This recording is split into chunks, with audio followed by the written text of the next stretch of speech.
They've not had the emphatic start that spurred them on to Premier League triumph last season, but Manchester City have shown they're very much in contention to retain their title, according to assistant manager David Platt. You can draw comparisons to last season if you want.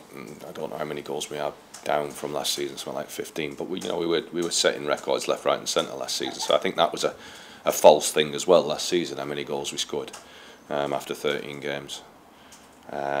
We'd like to have a few more, of course, because it would have got those extra victories. But 13 games in, 1 point off the top, still unbeaten. There's enough in there to be pleased about. City also boast the division's best defensive record, having conceded just 10 goals this term. And it's no wonder Platt's surprised by his side's reputation for being shaky at the back. People have criticised the defensive, not the defence, but our defensive phase, if you like, that we've conceded goals. But I think last time I had a look, the team that had conceded least goals in the Premiership was ourselves. So, helping dispel that myth is defender Matija Nastasic.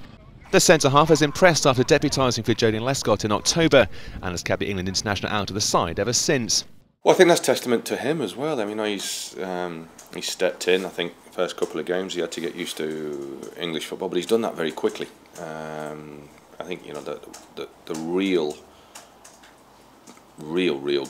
good performance. I mean, he's had several good performances. Don't get me wrong, but I think the real one where I thought it might just be a little bit alien to him was when we went down to West Ham and you knew that the ball was going to be coming in, they were going to hit the diagonals towards Carroll, and I thought he acquitted himself exceptionally well there against that, because in many ways you get that a lot in the Premier League that you don't get in Serie A, and I think it shows that there's an old egg on young shoulders to have adapted as quick as he has done with that kind of style of play. City travel to Wigan on Wednesday, knowing that feature could see them return to the top of the table.